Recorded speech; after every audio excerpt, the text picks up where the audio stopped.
ఆదిపర్వం అష్టమ శ్వాసం పార్ట్ 2 అర్జుని తీర్థయాత్ర.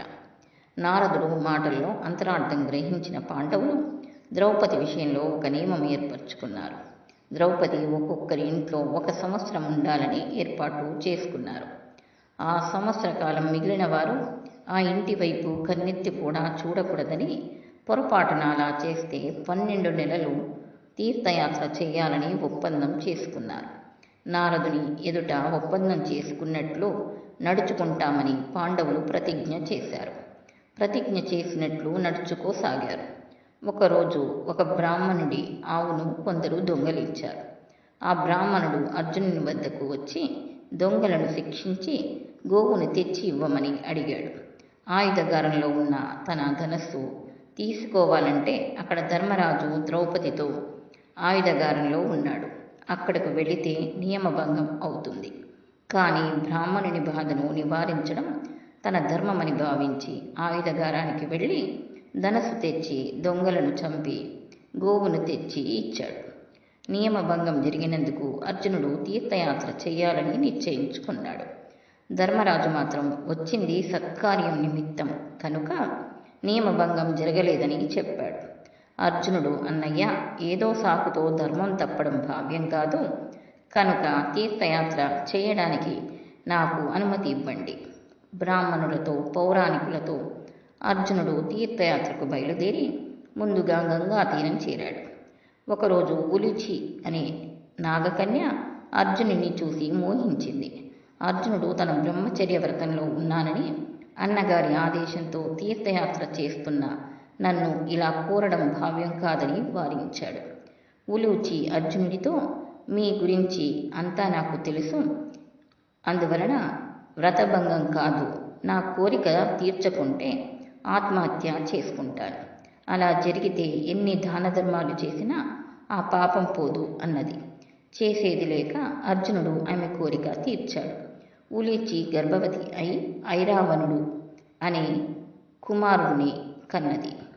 తర్వాత అర్జునుడు గయ, గంగా, సాగర సంగమం మొదలైన క్షేత్రాలు సందర్శిస్తూ మణిపురం నగరానికి వెళ్ళాడు. ఆ దేశపు రాజు చిత్రాంగదుడు. చిత్రాంగదుని కుమార్తె చిత్రాంగద అర్జునుడు ప్రేమించాడు. చిత్రాంగదుడు అర్జునునితో, అర్జున, నా కుమార్తెను నీకివ్వడానికి అభ్యంతరం లేదు. కానీ మా వంశస్థులకు ఒక వారసుడు మాత్రం జన్మిస్తాడు. నాకు మాత్రం కుమార్తె జన్మించింది కనుక రాజ్యానికి వారసుడు లేడు. చిత్రాంగదనుకు పుట్టబోయే కుమారుడు నాకు వారసుడుగా కావాలి. అందుకు అంగీకరిస్తే ఈ వివాహానికి అంగీకరిస్తాను అన్నాడు. అర్జునుడు అందుకు అంగీకరించి చిత్రాంగదను వివాహం చేసుకున్నాడు. వారికి బభ్రువాహనుడు పుట్టాడు. అర్జునుడు అక్కడి నుండి ద్వారకకు బయలుదేరాడు. సుభద్ర అర్జునుల వివాహం. అర్జునుడు ద్వారకకు పోతూనే సుభద్ర గుర్తుకు వచ్చింది. ఆమె లోకోత్తర సుందరి అని విన్నాడు. శ్రీకృష్ణుని దయ ఉంటే సుభద్రను వివాహం చేసుకోవచ్చు అని అర్జునుడు అనుకున్నాడు. యాదవులకు సన్యాసులంటే ప్రీతి కనుక సన్యాసి వేషంలో ద్వారకకు వచ్చాడు. ద్వారకను సమీపించగానే శ్రీకృష్ణుణ్ణి భక్తితో తలుచుకున్నాడు. శ్రీకృష్ణుడు అర్జునుని ఆగమనాన్ని తెలుసుకొని అర్జునుని వద్దకు వచ్చాడు. అర్జునుని మాటల్లో అతనికి సుభద్ర మీద మనసున్నదని గ్రహించాడు. అర్జునుని ద్వారకకు తీసుకువచ్చి రైవతాకాద్రి గుహలో ఉంచాడు.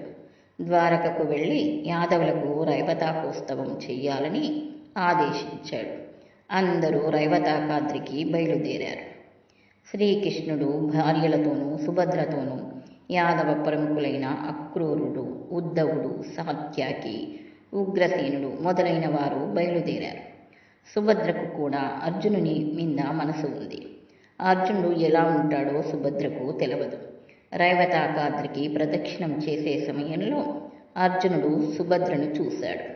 శ్రీకృష్ణుడు అర్జునునితో, అర్జున, నీకు నా చెల్లెలు సుభద్ర మీద మనసు ఉందని తెలుసు. దేవకి, వసుదేవులకు చెప్పి నీ కోరిక సఫలం చేస్తాను.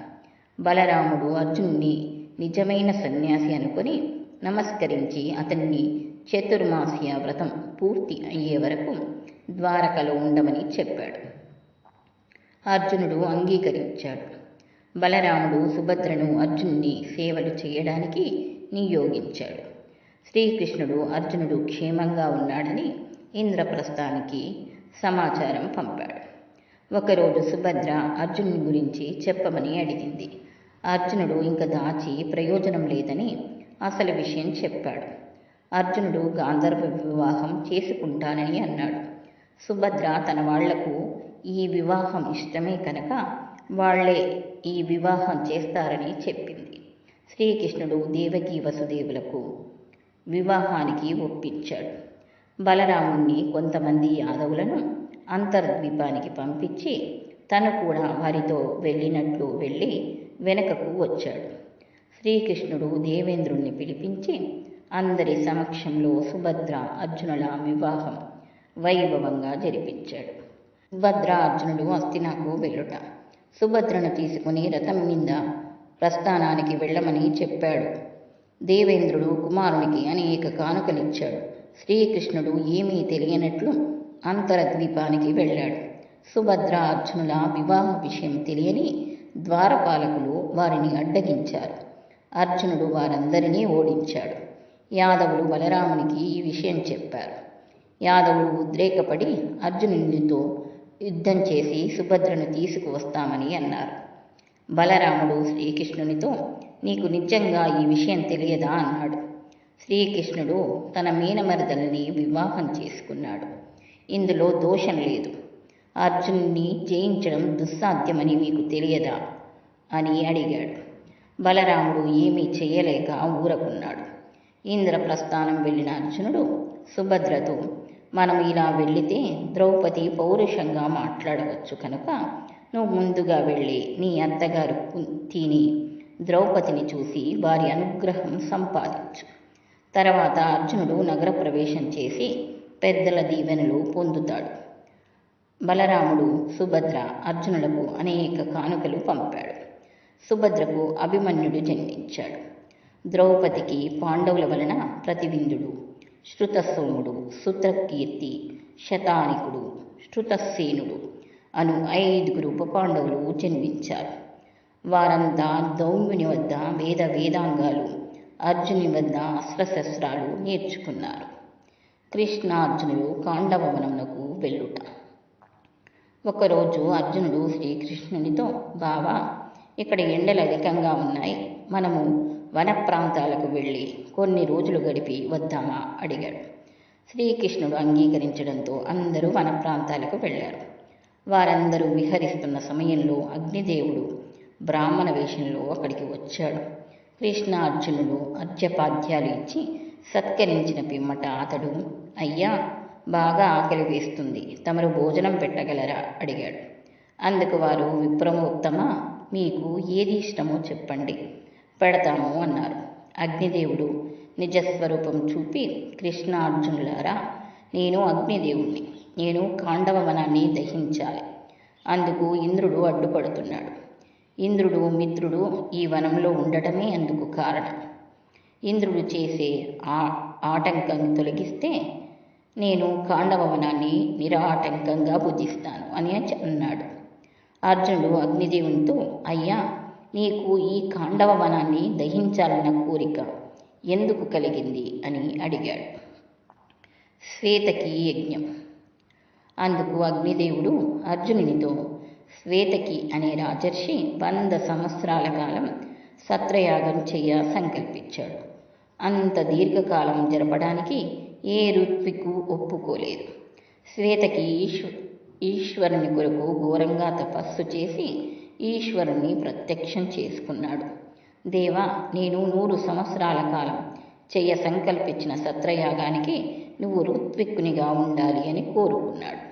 అందుకు ఈశ్వరుడు శ్వేతకి యజ్ఞాలు చెయ్యవలసిన బాధ్యత బ్రాహ్మణులది, అందుకని నీకు దుర్వాసుని యజ్ఞికుడిగా నియమిస్తున్నారు.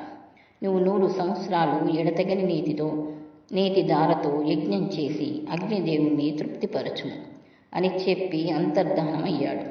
ఆ ప్రకారం శ్వేతకి చేత 100 సంవత్సరములు నిరాటంకంగా జరిగిన సత్రయాగంలో త్రాగిన నెయ్యి నాకు అజీర్ణ వ్యాధిని ఇచ్చింది. కాండవవనంలో ఉన్న ఔషధులను దయిస్తే కానీ ఈ వ్యాధి తగ్గదు. కానీ బ్రహ్మదేవుడు చెప్పాడు. అందుకని కాండవవనాన్ని దహించాలని అనుకుంటున్నాను అన్నాడు.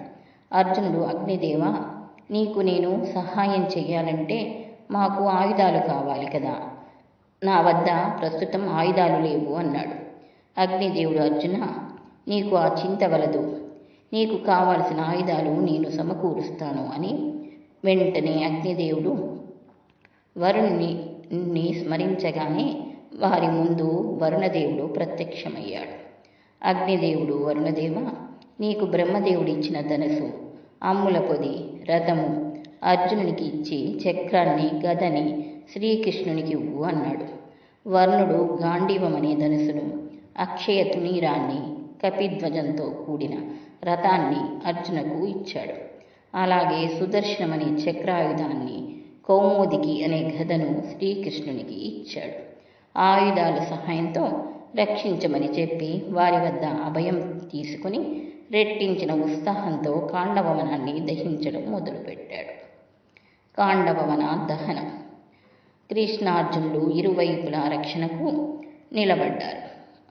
అడ్డగిచ్చిన వనరక్షకులను సంవరించారు. వనంలోని జంతువులు, పక్షులు, పాములు అగ్నిజ్వాలల్లో పడి మరణించసాగాయి. దేవతల ద్వారా ఇది తెలుసుకున్న ఇంద్రుడు మేఘాలను పిలిచి కాండవవనంపై కుంభవృష్టి కురిపించమని ఆజ్ఞాపించాడు. ఇంద్రుడు కురిపించే కుంభవృష్టి కాండవవనం మీద పడకుండా బాణాలతో ఒక కప్పు నిర్మించాడు. అగ్నిజ్వాలల నుండి రక్షించుకోవడానికి తక్షకుని కుమారుడైన అశ్వశ్వీనుడు తల్లితోక పట్టుకొని ఆకాశంలోకి ఎగిరాడు. ఇది చూసిన అర్జునుడు తన బాణాలతో అశ్వసేనుణ్ణి కొట్టాడు. అది చూసిన ఇంద్రుడు అర్జునునిపై మోహిని మాయను ప్రయోగించి అశ్వసేనుణ్ణి, అతని తల్లిని కాపాడాడు. ఇంద్రుడికి అర్జునునికి మధ్య ఘోరమైన యుద్ధం జరిగింది. కుమారుని పరాక్రమానికి ఇంద్రునికి సంతోషం కలిగిన తక్షకుణ్ణి రక్షించడానికి యుద్ధం చేస్తూనే ఉన్నాడు. ఇంతలో ఆకాశవాణి, దేవేంద్ర, వీరు నరనారాయణులు, వీరిని జయించడం నీకు సాధ్యం కాదు. తక్షకుడు తప్పించుకొని కురుక్షేత్రం వెళ్ళాడు అని పలికింది. అది విని ఇంద్రుడు తన సేనలతో దేవలోకానికి వెళ్ళాడు. కాండవవనం నుండి తప్పించుకున్నవారు సమూచి అనే రాక్షసుని తమ్ముడు మయుడు అర్జునుని శరణుజొచ్చి ప్రాణాలు దక్కించుకున్నారు. ఇలా మయుడు, అశ్వపాలుడు, అతని తల్లి, నలుగురు షార్జకులు ప్రాణాలతో తప్పించుకున్నారు. కథ వింటున్న జనామేజయుడు, మహాత్మా, మందపాలుడు ఎవరు? వారు ఎలా తప్పించుకున్నారు అని అడిగాడు. పూర్వము మందపాలుడనే మహాముని బ్రహ్మచర్యం అవలంబించాడు. మరణాంతరం కుమారులు లేని కారణంగా పుణ్యలోకాలకు వెళ్ళలేకపోయాడు. ఆ కారణంగా త్వరగా సంతానం పొందడానికి పక్షిగా జన్మించి జరితతో చేరి నలుగురు కుమారులను పొందాడు. వారంతా కాండవవనంలో ఉన్నారు. అగ్నిదేవుడు కాండవవనాన్ని దహించే ముందు మందపాలుడు తన కుమారులను రక్షించమని అగ్నిదేవుణ్ణి ప్రార్థించాడు. అందుకు అగ్నిదేవుడు అంగీకరించాడు. మందపాలుడు తన కుమారుల దగ్గర ఉన్నాడు. కుమారులను కలుగులో దాక్కోమని చెప్పాడు. వారు, తండ్రి, కలుగులో దాక్కుంటే ఎలుకలు తింటాయి, ఇక్కడ ఉంటే పవిత్రమైన అగ్నికి ఆహుతి కావడం మంచిది కదా. మందపాలుడు అందుకు అంగీకరించాడు. జరిత పైకి ఎగిరి పారిపోయింది. షార్జకులు వేద పఠనం చేస్తూ రక్షించమని ప్రార్థించారు. అది విన్న అగ్నిదేవుడు వారు మందపాలుని కుమారులుగా గుర్తించి ఆ చెట్టుని వదిలి వేశాడు. కుమారులు సురక్షితంగా ఉన్నారని తెలుసుకొని మందపాలుడు పుణ్యలోకాలకు వెళ్ళిపోయాడు. అగ్నిదేవుడు నిర్విఘ్నంగా కాండవవనాన్ని దహించి తన రోగం పోగొట్టుకున్నాడు. అర్జునులను దీవించాడు. దేవేంద్రుడు కుమారుని పరాక్రమానికి మెచ్చి అర్జునునికి వరుణాస్త్రం, ఆగ్నేయాస్త్రం, వాయవ్యాస్త్రం ఇచ్చాడు. కృష్ణార్జునులు మయుని వెంట పెట్టుకుని ఇంద్రప్రస్థానానికి వెళ్ళి ధర్మరాజాదులకు జరిగినది చెప్పి మయుణ్ణి పరిచయం చేశాడు.